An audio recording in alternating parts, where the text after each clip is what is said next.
This aircraft, when it appeared, was the most advanced fighter produced in Italy, but it was soon overshadowed by other Italian designs and contemporary fighter planes from other countries. Still, its unique shape is well known for many, and the type was used all through World War II. This was the Fiat G.50 fighter plane, so let's see the history of this aircraft today.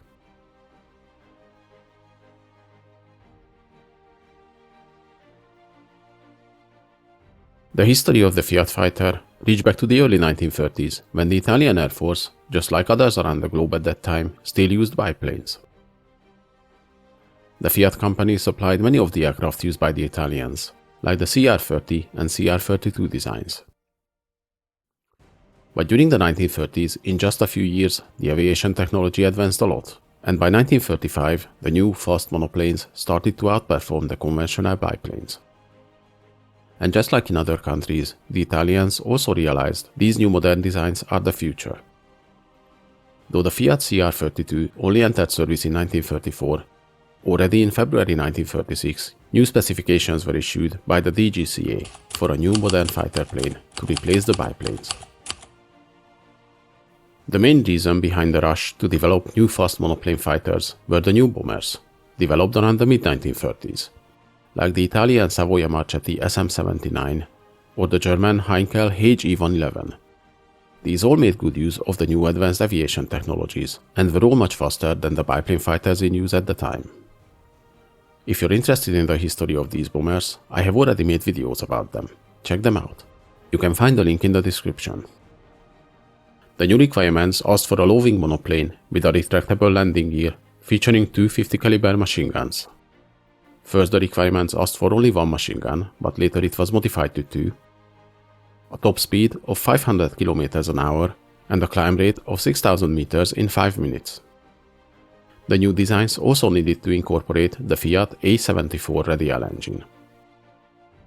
This engine was chosen because of a directive issued in 1932, which instructed the Italian manufacturers to concentrate their efforts on air-cooled radial engines, as those were deemed more reliable than the water-cooled inline engines of the time.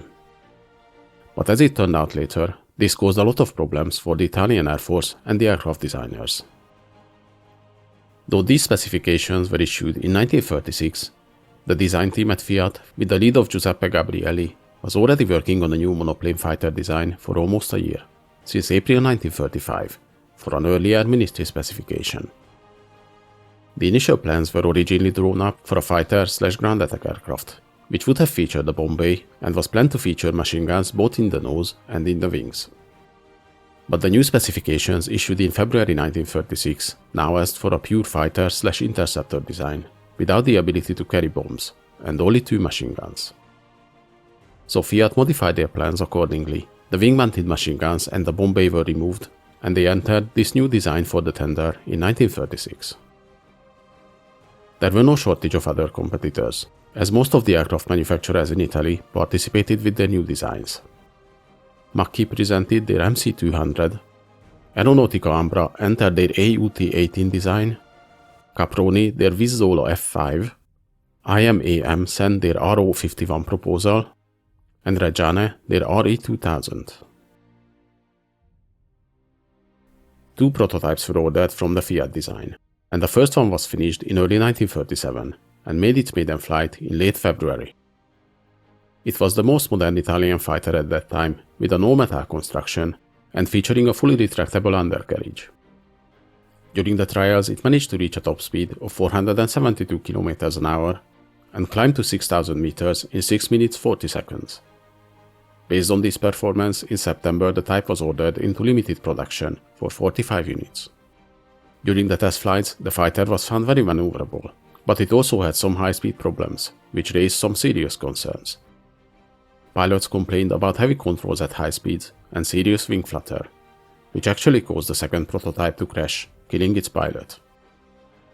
The design still had to prove itself in a fly-off competition against the very similar Macchi MC200 before the ministry would authorize large-scale production. Looking at these pictures, we can see the side profile of the two aircraft was very similar, but for instance the wing profiles were very different. The test flights in early 1938 proved the MC200 to be faster than the G.50, while the Fiat design was more agile and could outturn its rival. Though the MC200 proved to be superior, and the crash of the second G50 prototype cast a shadow over the Fiat design, the ministry decided not to abandon the G50 line, as they wanted to keep it as a backup in case any unforeseen problems should emerge with the Mach-E fighter. Neither did they want to lose all the resources put into the project, as the previously ordered batch of 45 aircraft was already under production. For a while it was actually considered to ask Fiat to manufacture the MC200, but the retooling would have taken long months, so this plan was abandoned. We can basically say the earlier ordered small batch saved the G50 project from cancellation. In the end, the ministry decided to put both fighters into production in June 1938. If you're interested in the history of the Mach-E MC200 and its successor, the MC202, check out my video covering the history of those planes. Though the new G50 fighters were much better than the earlier biplanes, they had some teething problems. The landing gear malfunctioned several times, the pilots complained about visibility and the low-quality plexiglass on the canopy, which was prone to cracking and scratching. So after the first 45 units, an open cockpit was adopted, together with some additional changes, like oxygen supply for high altitude use, a new starter system, and changes to the landing gear. The first production G50 fighters started to arrive to their units late 1938.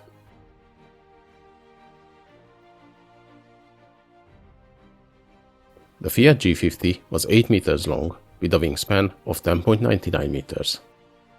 It had an empty weight of 1,963 kilograms and a maximum takeoff weight of 2,402 kilograms. The plane was powered by the Fiat A74 air-cooled radial engine, producing 870 horsepower.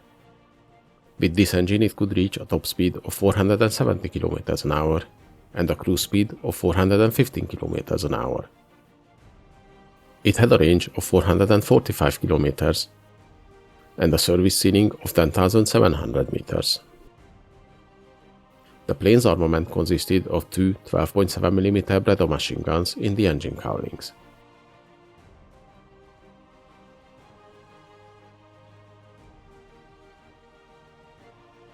The G50 was the first production variant. 245 units were built. The G50B version was a dual-control training variant, and here the B doesn't mean newer version as with other manufacturers, but it's short for B-Commando. The next G50 bis variant was developed after the project narrowly avoided cancellation, and the ministry told Fiat to improve on the type. However, the flight characteristics on the bis variant were mainly remained the same, and the main changes included extended range with added fuel capacity, a slightly modified fuselage, and a redesigned rudder. 421 were built. The next G50 third version featured a more powerful 1000 horsepower Fiat A76 engine, but the new engine was found to be problematic, resulting in the cancellation of this variant. The G50V version was built after the Italian government acquired the license to build the Daimler DB601 engine. A prototype using the new engine was built in 1941, and though the aircraft showed increased performance with the new engine, reaching 580 km an hour speed, in the end this variant was cancelled when the new G55 variant was introduced, using the Daimler DB605 engine. But we will talk about that fighter in a separate video.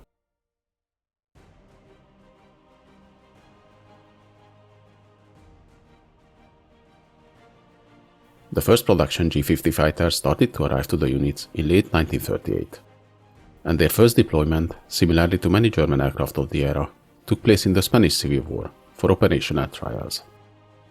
12 fighters were sent to Spain in January 1939, and from March they flew bomber escort missions, but they didn't see any real action as the opposing air force was almost non-existent by that time. The type arrived too late to gather any valuable experience, as the Civil War ended in April the same year, and the remaining aircraft were given to the Spanish regime. The Finnish government ordered 35 units of the type in 1939, as part of their rearming program against the likely Soviet attack. Deliveries, however, only started in February 1940, so the type didn't play any significant role in the Winter War. In June 1940, when Italy entered the war, 118 G50s were in service. Though this type was considered a very modern fighter when it appeared, soon it was outperformed by more modern designs, which were faster and more heavily armed. In September, some of them were deployed in Belgium to help the German forces during the Battle of Britain. But the G50, with its relatively slow speed and short range, was not effective against the British fighters. The Hurricanes and Spitfires could easily outrun the Italian fighters. The type was used over the Balkans during the campaign against Greece as well, where they clashed with the older Gloucester Gladiators and newer Hurricanes of the RAF. From December 1940, the G50s also started to arrive to North Africa, again clashing with the British fighters, and their efforts were helped by the arrival of the new G50 BIS variant, featuring extra fuel tanks and a much bigger operational range.